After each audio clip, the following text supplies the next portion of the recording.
Welcome, folks. I am Anika Larsen. I'm an actor and a singer. I'm the mother of two little boys who are 5 and 7 and delightful even as they wear on my last nerve. And I am your host of tonight's Meet the Parents, where we talk to parent artists about how life in the theater affects their parenting and how parenting affects their life in the theater. In case you didn't know, New York City Children's Theater's mission is to promote children's literacy and social development through accessible professional theater productions and arts and education programs. The result is empathetic, creative, and independent thinkers who make a positive impact on their world. I was moved to join the board of this organization because of the extraordinary outreach that they do. They do programs in public schools and in homeless shelters, anti-bullying programs. They do an innovative new program called the Trauma Toolkit for Educators to help people work with children who've experienced trauma. And they have a Start the Conversation series that helps parents talk to their kids about subjects that are sometimes tricky or even scary to navigate, like race, gender, and our latest one, which is emergency drill support. I actually overheard my older son telling my younger son that the reason they do lockdown drills at school is so that kids know where it's safe to hide from tigers. And I didn't honestly know what to say. I didn't correct him because I thought, I don't actually know how to have this conversation right now. I don't want to put in their minds why they have to have lockdown drills because I don't want in my mind why they have to have lockdown drills. I don't know how to explain the madness of that to them. So it was yet another time that I was grateful for the help of Start the Conversation and how elegantly and thoughtfully they break down big, weighty things. These Start the Conversations are free to anyone, anywhere in the world on our website. So go to NewYorkCityChildren'sTheater.org and check them out and tell your communities about them. They are wonderful and so helpful. Okay. And of course, on top of all of these amazing programs, New York City Children's Theater also is the only company in New York City that does a whole season of original new plays for families. And my boys love them. We have two very exciting shows coming up in our season. And here to let you know about them real quick is our founder and artistic director, Barbara Zinn Krieger. Hello, Barbara. Hello. Welcome. How are you? I'm great. I'm glad to have you here. Okay, so I heard that Honey and Leon, our first show of this season, was a big success. I saw a workshop of it, so I know how delightful it was, but I was deeply bummed to not be able to bring my boys to it because, and this is my one plug for the night, I was in previews for Almost Famous on Broadway. Get your tickets on Telecharge. But if you don't know what previews for a Broadway show are like, it's a nutso bonkers schedule, and I just couldn't do it. But I was very upset to not see it because I know it was delightful. It was delightful, as is Almost Famous, which I saw and You consider it totally delightful. Our show, Honey and Leon, was written by Min Kang, adapted from the book by Alan Cumming, illustrated by Grant Schaffer, and it was a hilarious and beautiful musical. And it played at Theater Row from October 8th to the 23rd. So now tell us about our next two shows that finish out the season, which are My First Nutcracker and Fish in the Tree, both of which you wrote. Will you let us know about those? I would love to. So what made you write an adaptation of the Nutcracker? Well, when my grandsons were 4 and 6, I thought, they're ready. We can go see the magnificent production of New York City Ballet at Lincoln Center. Oh no, I was wrong. It was too long for them, and not knowing the language of ballet, they couldn't understand what was happening. Well, I tried to whisper the plot, but somebody in the third row behind me was going shush, shush, shush, and I finally gave up. Well, we left at intermission. It was a bomb. And then and there, I decided I was going to write a version for 3 to 8-year-olds that they could understand. Now, in our version, the dancers not only perform all the iconic dance sequences to Tchaikovsky's wonderful music, they also tell the story as it happens and invite the audience to fly with them to the land of the sweets. When his flowers go missing, Clara Marie suggests to the prince that her friends in the audience can learn the dance. And when they do, from their seats and even spilling into the aisle, great fun is had by all. And the show will be playing at Theater Row from December 3rd to the 23rd. And today was our first rehearsal, and I was there, and it was just absolutely so exciting. Oh, I can't wait. I'm actually even planning a field trip for Broadway parents to bring their kids. So I will be there in full effect with both my boys, and I'm sure we'll be dancing in the aisles. Wonderful. So when can we see Fish in a Tree? That's March 8th to April 9th, also at Theater Row. And it's such an intriguing title. Can you tell us about it? Well, the book, which is a favorite in third to fifth grade, is by Linda Mullally Hunt. It's the story of 8-year-old Allie Nickerson's struggle to learn to read. Allie is a talented artist with a fabulous imagination, but she's bullied by a nasty classmate who taunts her mercilessly. Mm. Well, she's convinced she'll never learn to read until a sensitive teacher recognizes that she has dyslexia and works with her after school to help her learn using her 5 senses. The play also makes use of video to show what Allie sees when she looks at a page of print and the magical drawing she creates. And we recommend it for 6 to 9-year-olds. Wonderful. We'll be there too. Thank you so much, Barbara. It's lovely to Thank see you. you. As always, have a great night. Thank you. All right, let's get to our guests. Now, first, we love it when you guys ask questions. So please, if anything occurs to you, please write it in the comments section, the chat section, and we will shout it out for you. Okay, I have watched Pearl's son do beautiful work on TV and in New York theater and regional theater for years. She did the national tour of Next to Normal, and she performed on Broadway in Come From Away, If Then, and How the Grinch Stole Christmas. Now, currently, she is doing Susan Laurie Park's play, Plays for the Plague Year, and she is the mother of Max, who is 6 years old. Pearl, hello and welcome. Hi. How are you feeling? Better. I'm on the mend. I'm on the mend. So Poor Pearl is here, even though she tested positive for COVID a few days ago.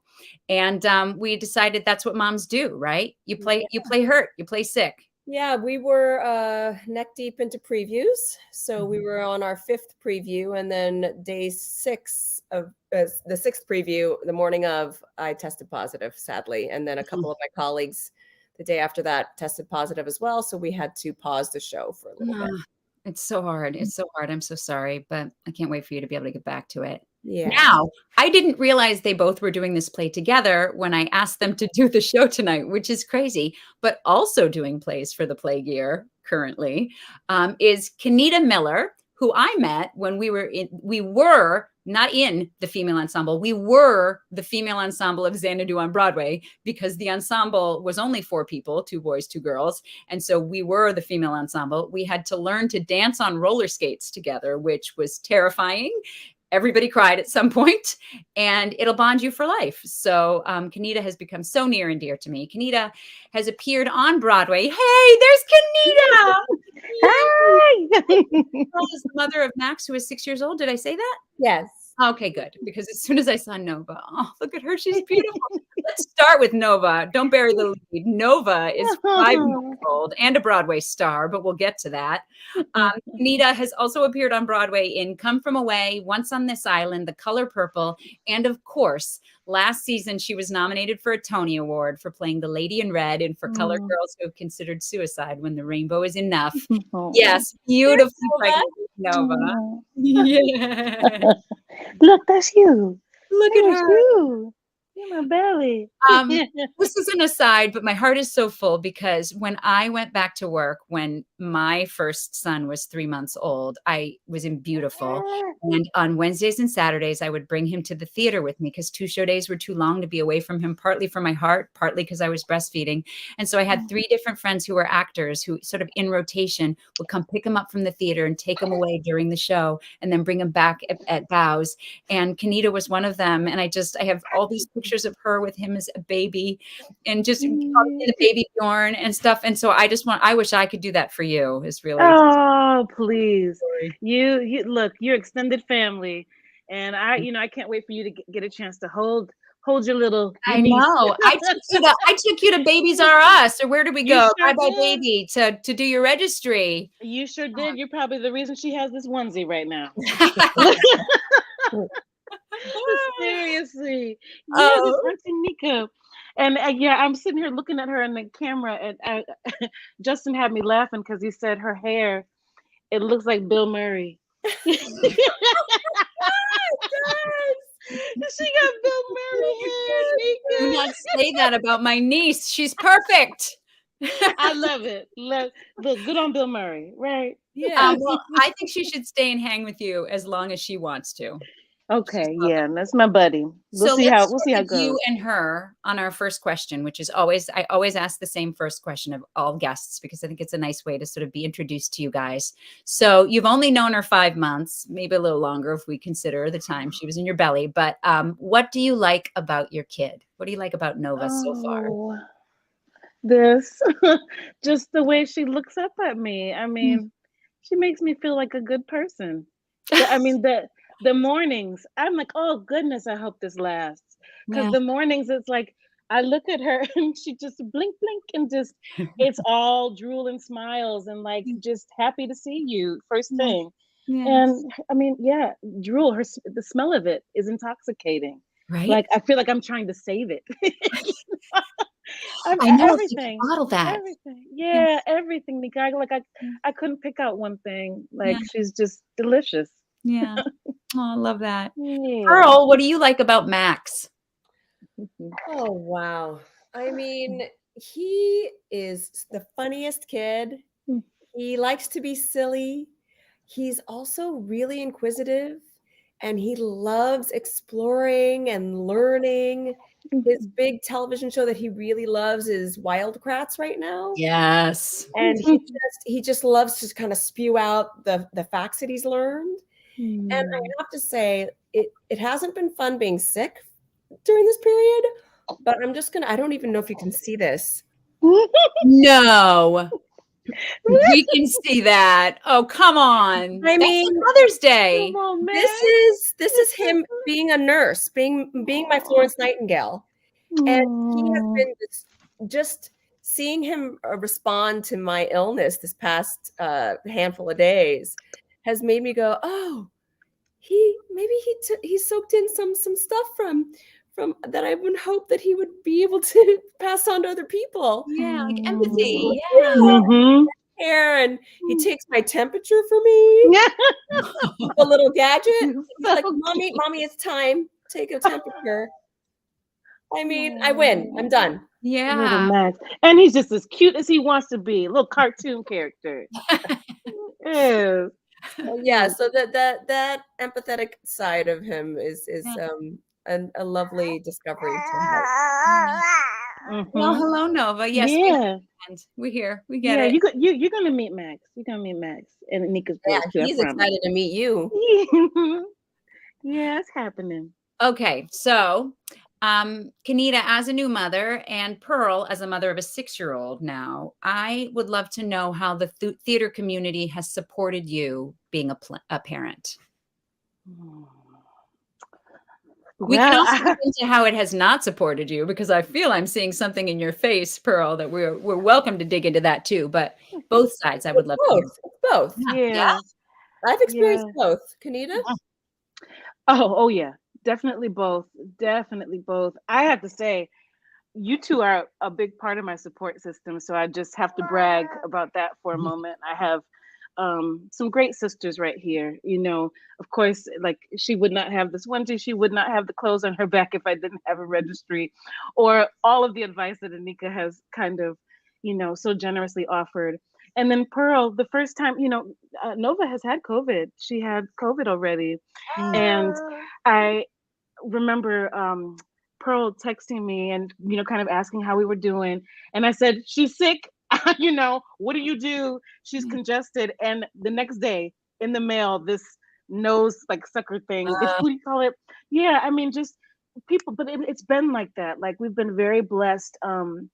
Just that our chosen family here has been very generous with you know, things that we could not have even imagined, you know, especially doing it in this field where everything is so kind of unpredictable in a way, and you kind of have to be on your toes just regardless, you know. So you all have been a blessing. Yeah. Pearl, what about you? The good stuff, and then let's talk about the challenging times. Great stuff. I'm gonna be a little braggy. So I had my first. I'm gonna drop some names. I had my first gig after he was born, doing a NAMT show. So it's a 29-hour reading type situation. And about 3 weeks prior to the rehearsals beginning, I had been home from the hospital after a week. And I said, look, I called. I said, I'm now realizing that this is not going to be how I planned it to be. And I can foresee that my child is doing what's called cluster feeding, which is meaning that he's not leaving my body long enough for me to pump, to produce enough milk, to hand him off to somebody else for long durations of time. And so the director happened to be Michael Barres, and he said, bring him. Bless him. Bless him for that. I just can't think of how many directors would say that. Bring him. Particularly a male director, you know? Bring him. And I brought him. There's sound check. Oh, come on. Oh, come on. Okay. Yeah. He was 3 weeks old. And, and then following that, I did a reading of Tootsie and David Yazbek and Scott Ellis. Same. They were the same. Something happened with my babysitter at that point because he was, much older, and she had, she couldn't make it. She had to be 45 minutes late. And I said, hey guys, I could either be 45 minutes late to rehearsal, or I can bring him with me and she can pick him up from rehearsal. And they're both fathers, and they got it. And they're like, bring him. I'll hold him. I'll hold him while you're singing. And they did. Yeah. And so, not all situations can afford that, and I get that. But I have pictures of me breastfeeding while I'm rehearsing a scene. Yeah. I mean, it depends on. I think it also really is helpful when the creative team can empathize, and often you find that they can empathize if they are parents themselves, right? Or have they gone through it before? But then you also meet other team members who don't have children and still can empathize, and will still help work with you. And so that to me is really a lovely thing. And I also think that it's to have many of us do while being parents, which also helps to bring awareness and bring an opportunity for other people to meet us halfway. To be able to help support us in what we need. Yeah. What were some of the challenging times? What are times where it's been hard? You don't have to name names for this part. I would say, I definitely felt that during my pregnancy, more so than right now. For the most part, we've been very fortunate. Excuse you. Very fortunate to have a lot of support. Even the public, like during my texts, she's been able to come. She and Justin, my husband, have been able to come during our breaks. They provided a room so we could be socially distanced, and I could breastfeed her there. They have a lactation room in the building, which I thought was right. When I saw that, I was like, okay, that's the way to do it, But with my pregnancy, it definitely was, I think, a little bit scary for people at first. It felt like, liability, when I definitely was just kind of like, I'm speaking with my doctors, they're cool with it. And I believe my body. I want to listen. I want to have the opportunity to listen to my body, but to let that happen on a stage, I think, without it being hidden, I think it was a big risk for them. Kenita, so it took can you also share? I believe that Kenita will. I'm going to write it down. I think Kenita holds the record for the most pregnant woman ever to play a Broadway stage. How long after you finished your run did you come? 4 days. 4 days after, yeah. You win. You beat Ann Harada, who it was like a week. But you win. I remember she's saying, she was all the way up to the but 4 days she held on. Good for her. But make her entrance. Yeah, but I do think it was scary. It was definitely scary for the higher ups. They definitely felt like, if anything happens on that stage, Coach Shami is like, wouldn't that be making history, if we have birth on stage? Didn't happen, but it was all good. It was all good, and I'm glad that I did get an opportunity, even though it was a little bit of a fight, even to the last day, especially getting down to the wire, people really being nervous, having the hospital on call watch. I'm like, that's what you do. That's what you do. We put one foot in front of the other, so, but I have to be able to listen to my body. I have to be able to have that experience. And I knew I felt I could do it. I just wanted to be able to try. If I needed to pull the plug, then I would have, but yeah, it was a little, I wouldn't say a little bit of a battle. It was a battle. Yeah. It was a battle, Yeah.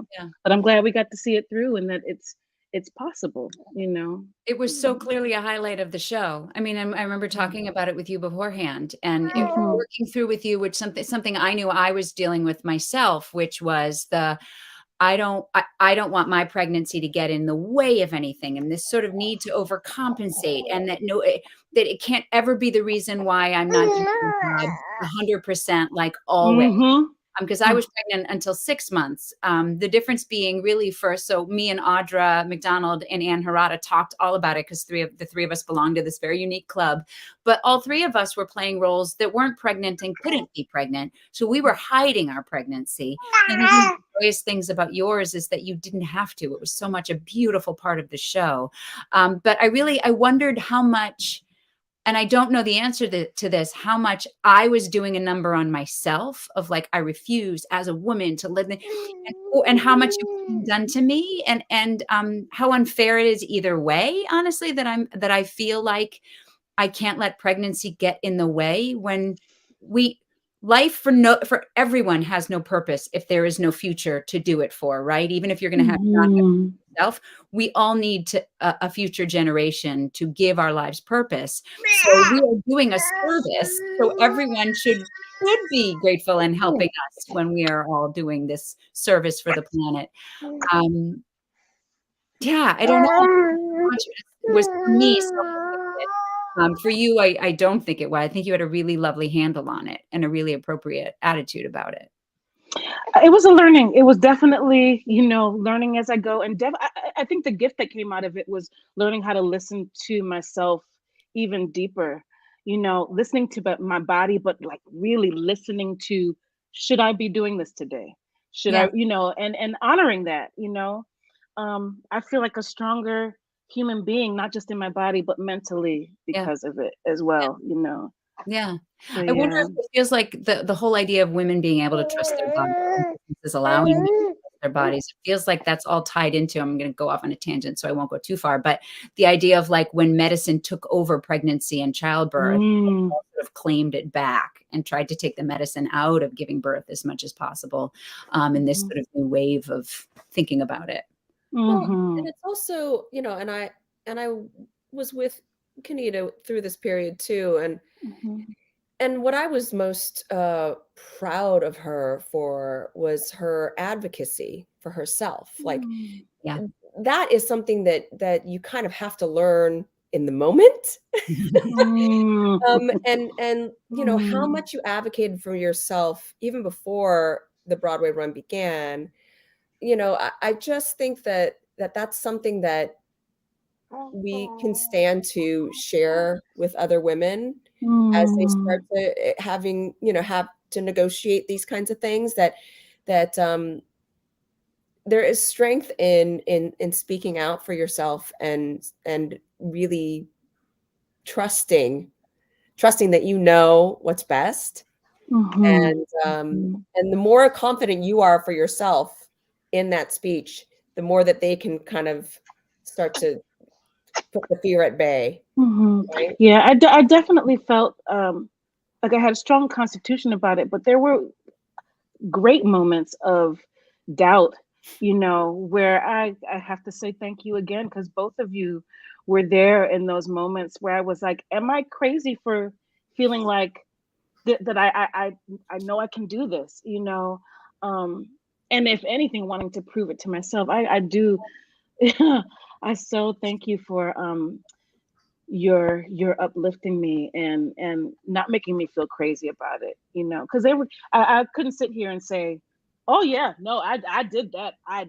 No, it definitely was moments of, okay, I've never done this before. I've never had a child before, and I'm telling them that I can do this. Yeah. So I do appreciate the reminder.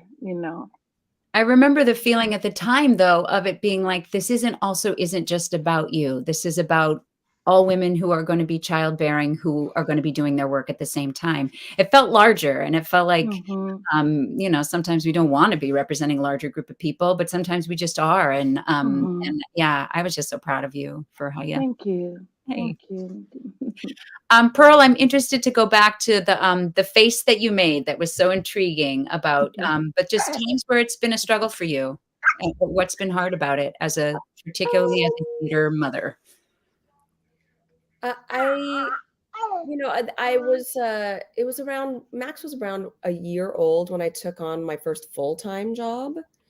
And, leading up throughout that time, that first year, I, did a bunch of readings and concerts and such. But again, like I shared with you, it was in the city. I was able to, care for him or bring him with me and or have help. And then I was working out of town, and I did not find the same kind of support working for this theater. And I found definitely there was support there, but not the right kind of support.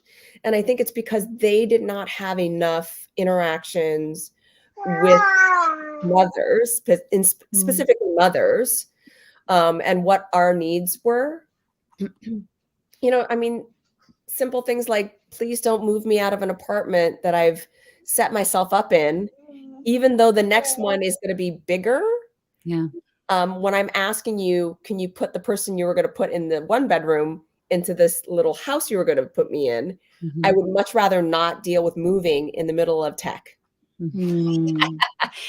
Quite frankly, even if you didn't have a baby, but if I didn't have a baby, you know what I'm saying? Yes. But especially when I have a little near 1-year-old who has finally gotten into a rhythm and a pattern of sleep, and gotten used to his environment finally, to have to restart that engine, because it takes, for those who don't know, it takes a couple of days or at least a week for a baby to get settled into their environment and feel comfortable and safe enough to sleep through a night, and so I had a sleepless baby for a good week during that.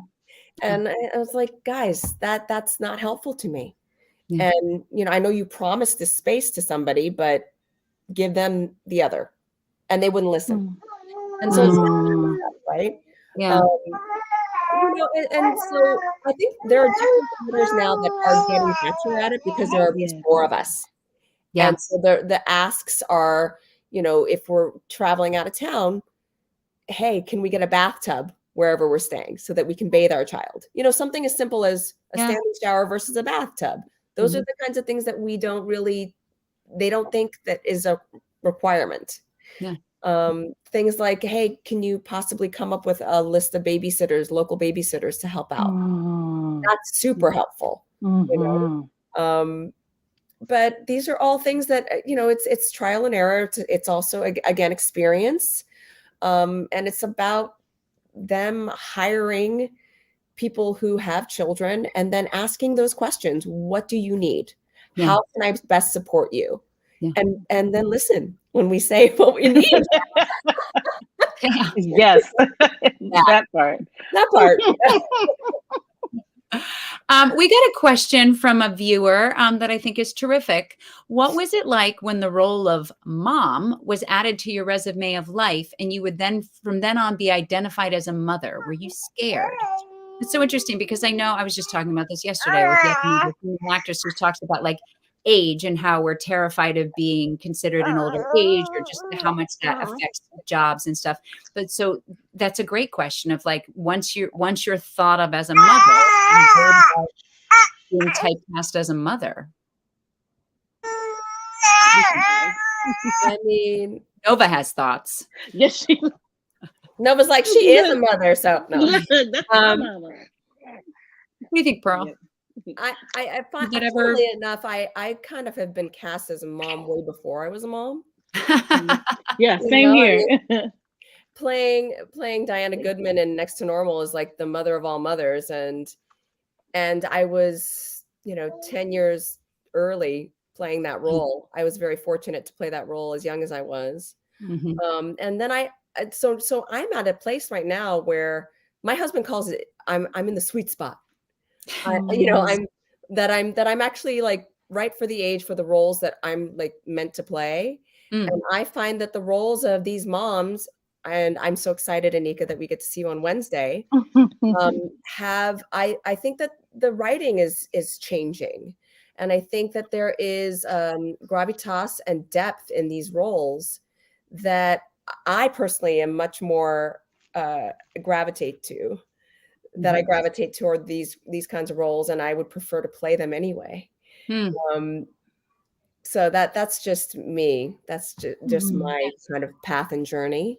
Yeah. So it didn't really scare me. In fact, it's kind of like, oh, I'm kind of getting into the meaty time for what I love to do. Yeah. What about Mm. you, Kenita?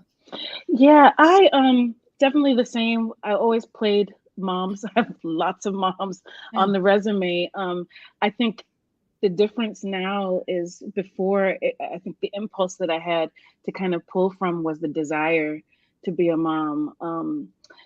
And now, I mean, I don't know what I thought. I mean, I feel like I'm waking up from a dream and the understanding of what it actually means to be a mother. I'm looking forward to seeing how it informs, different roles.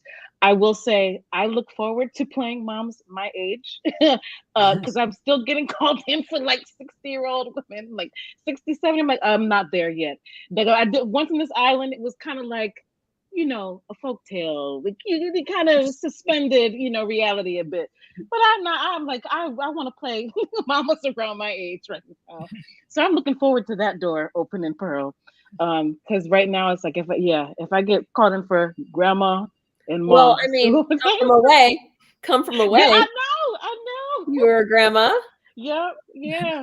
So I'm like, can I just backtrack and be in this space for a minute, So no, I'm looking forward to. I feel like even if I don't getting cast, in something other than a mother, I feel like being a mother is still going to be informative to whatever work it is.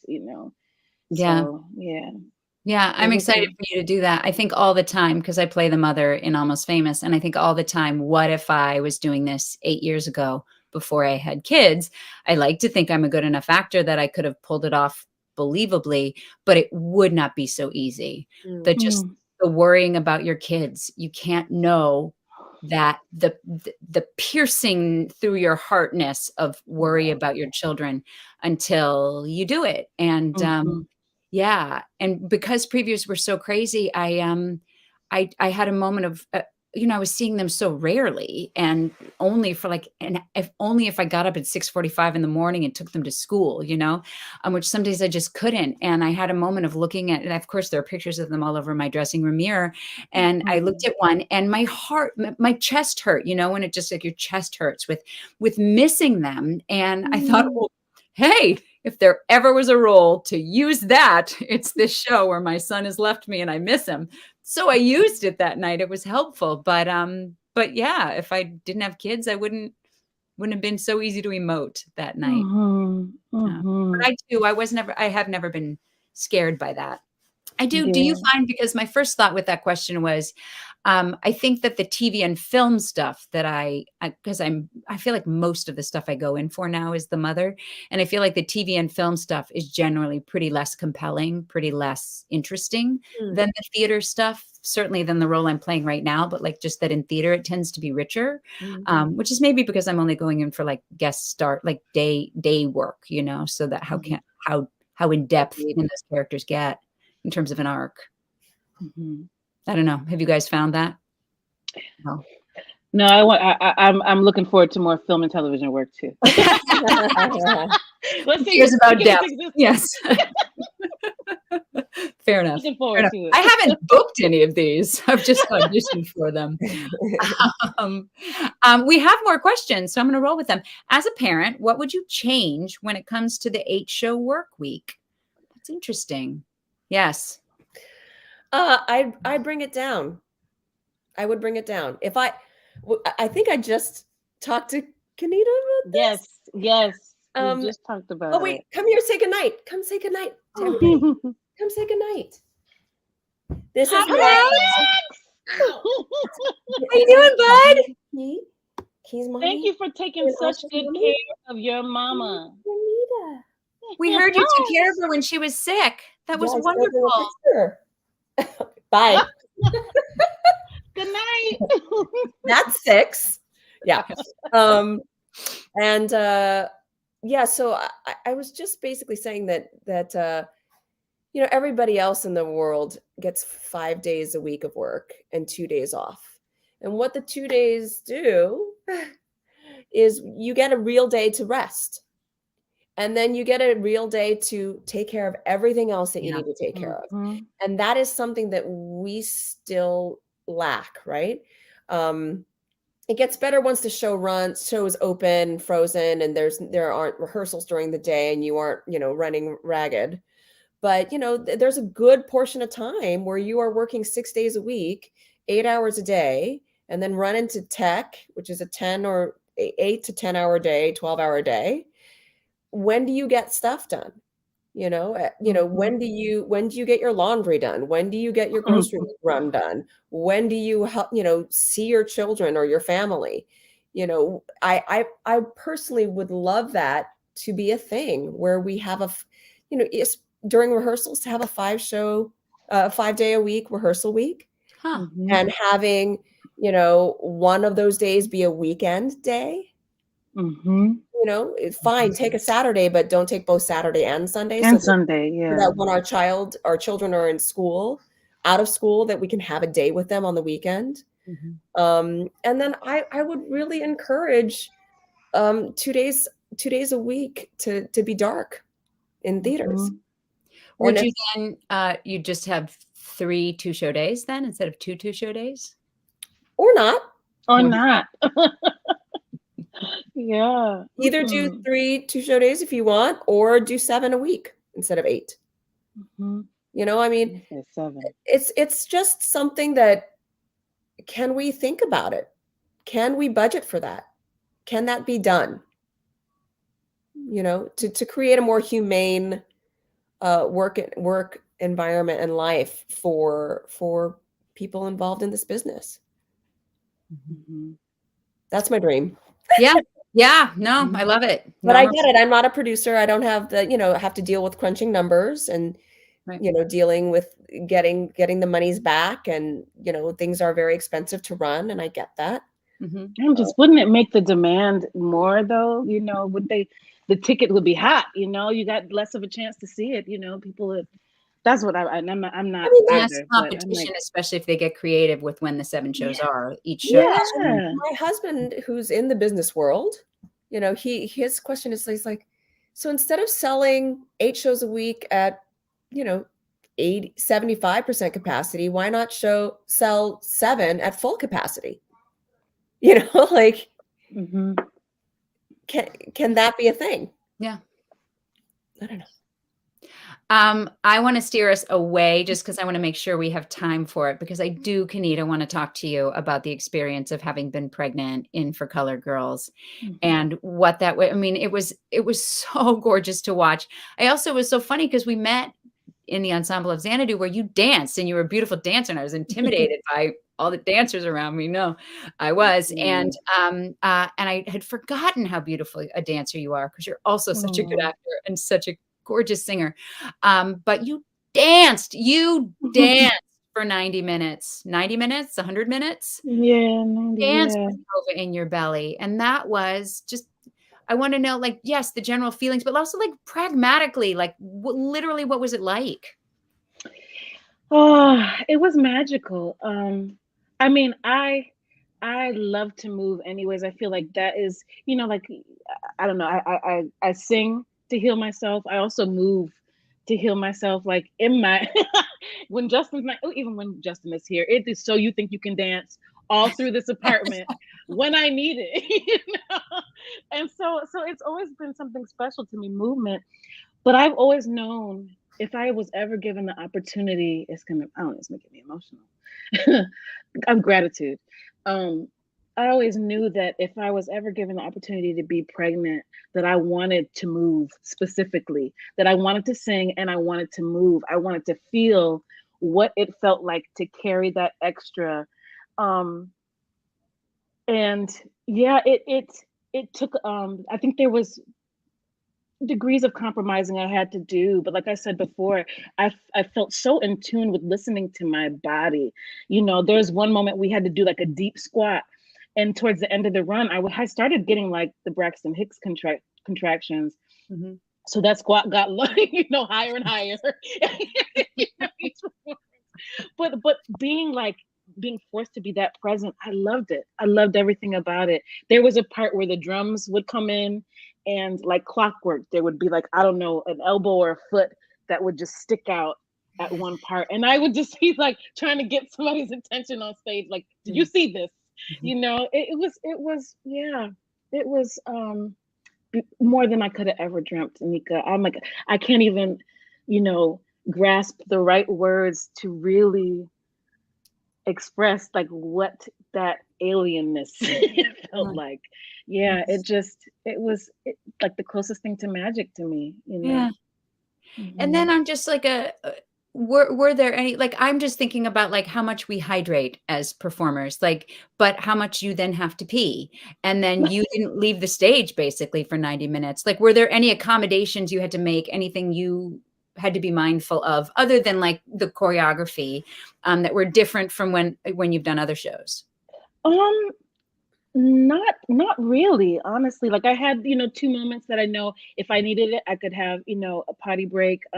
I did have hidden snacks because I just like the brain stamina goes very fast, you know. And but aside from that, I would say the creative team was very helpful in like crafting a show that was doable all the way up to, and that I could think of like, okay, this will be potty break here. I need to not do this one. Those were the biggest ones, but that was from the beginning. So it, I think, helped me get through the long term of the run. You know? Yeah. How about this question? How has becoming a mother changed your perspective on your career? Like what you say yes to, in terms of logistics or even in terms of content? How has it changed for you? Pearl. I absolutely am more choosy about what I say yes to.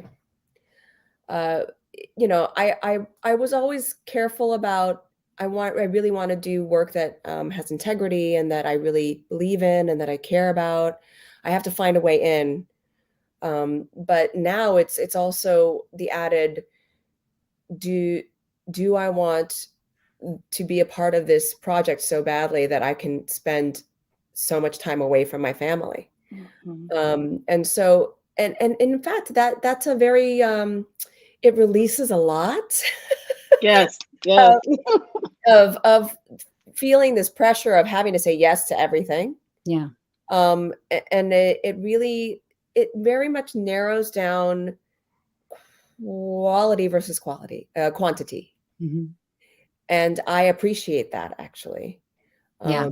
And I am fortunate, right? I am fortunate that I am in a place where I have options to say those kinds of things, like, oh, wow, I have to choose between this and this, and I have this period. And what I want to try to be mindful of as well is how many gigs back to back I string together, so that I do have a pause of some sort to kind of relieve my family, mostly meaning my husband, my dear husband, who also works full time, who picks up a lot of the slack on the nights and the weekends because he works during the day. Yeah. So, you know, he's been incredibly supportive, and it's been a learning curve for him and us, and for me to fight for it too, and say, you know, yes, I have not chosen, you know, yes, the schedule is different than most society, but that doesn't mean that it's not as important of a career. So we need to work together. and we figure that out, right? So those are my two things that I am actually grateful for, that kind of feeling of I can actually choose. Yeah. Yeah. What about you, Kenita? I would have to say the same thing. Like it's the time away now is not worth giving up.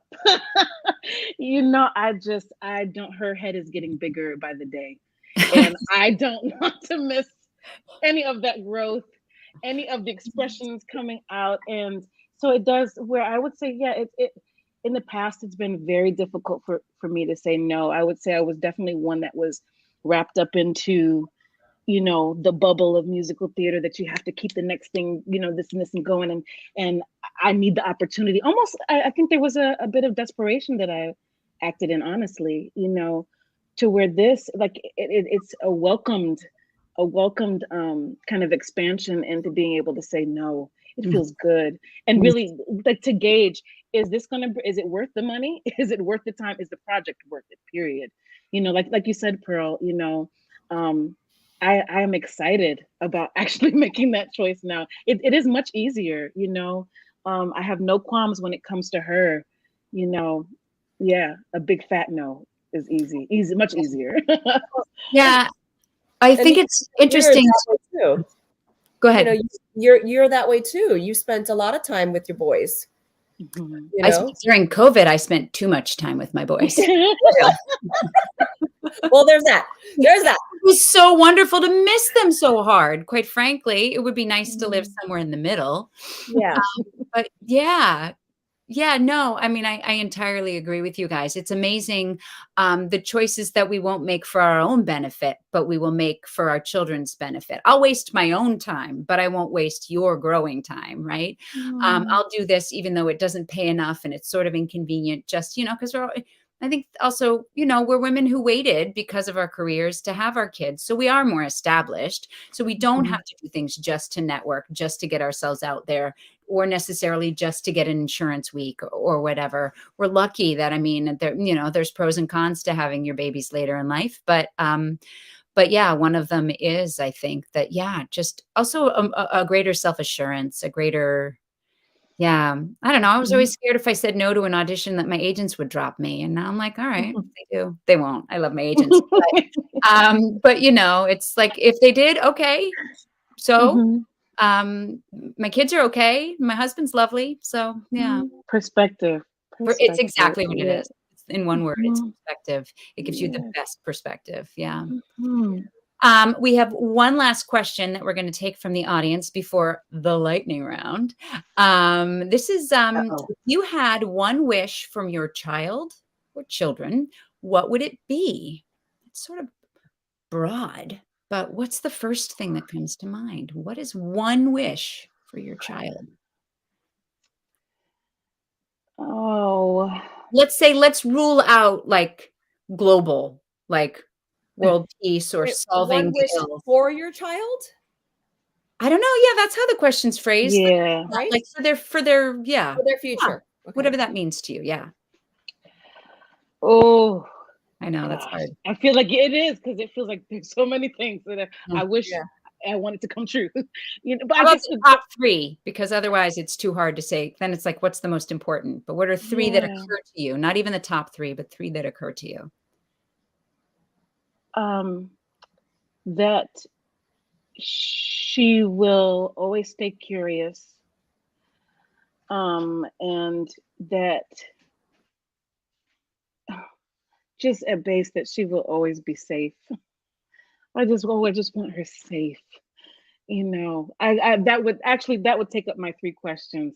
I want her safe. I want her safe. I want her safe. Yeah. I get it. Pearl. That was my number one, was safety. That he remains safe. Number two, because we always worry. Number two, that he finds something that brings him joy. That he can find something that he can tap into that brings him joy. And then the third would be to be kind to others.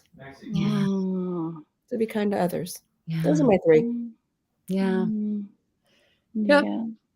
I agree. Yeah. Be a good person. Want to be a good person. I'd have to join in that. The desire to want to grow into a good human being. Yeah. Yeah.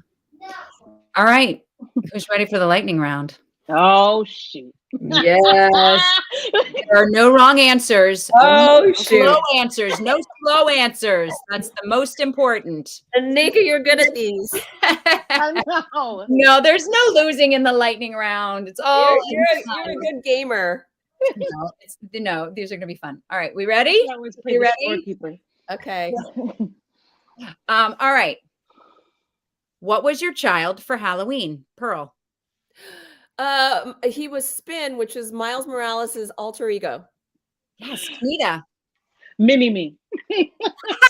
Mini me. Love it. On an average day, do you spend more of the day feeling normal or next to normal? Kenita. Next to normal. Pearl. Next to normal. How old will your child be when you first put them on roller skates? Pearl. Ooh, I hope 8. Kenita. Oh. I knew this would be charged for you. Wait, what? 6? All Yeah. right. Good for you. Actually, I have no idea what 6 is yet. Is that that's what I'm gonna say. I'm gonna say 6 6. is max. Okay. No? Yeah. No, I just know. I mean, did you break your ankle or sprain your ankle on stage on roller skates? I thought you were going to say 35. Just so 6 feels great. 6 is a win for your child. Nova's going to have so much fun. How does your child feel about the color purple? Kenita, does she have feelings yet? No, she loves all the colors of the rainbow. Fair enough, girl. How does Max feel? Max loves all colors too. His favorite though are red and blue.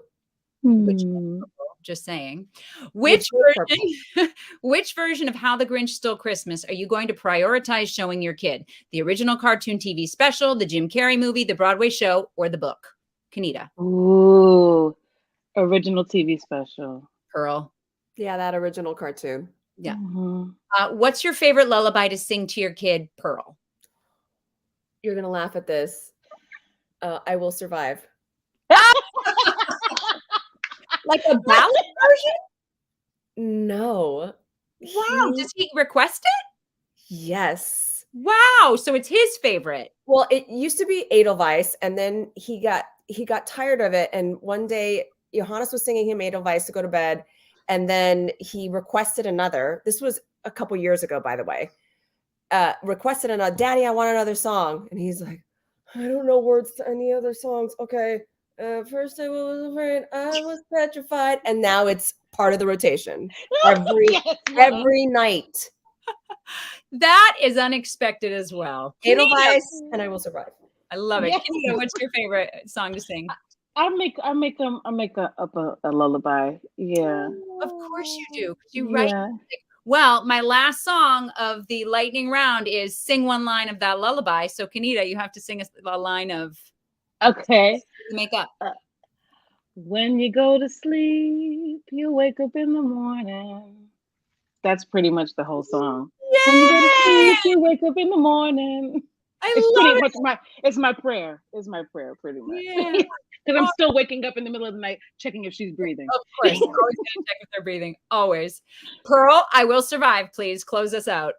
Go now, go. Walk out the door. Just turn around now, because you're not welcome anymore. Go to bed. I feel so oddly sleepy now. I never realized. I'm feeling it. Thank you so much, Pearl. Thank you so much, Kenita. Thank you so much, Jason, for running tech. Thank you so much for everybody at New York City Children's Theater for being just such a wonderful organization, and B, so supportive in Meet the Parent. And I'm so proud to be a board member of the organization. Everybody go get tickets to see, it's coming back after the COVID, go get tickets to see Plays for the Plague Year at the Public. I said it right. Susan Laurie Parks is newest show. Go see Pearl and Kenita do their thing.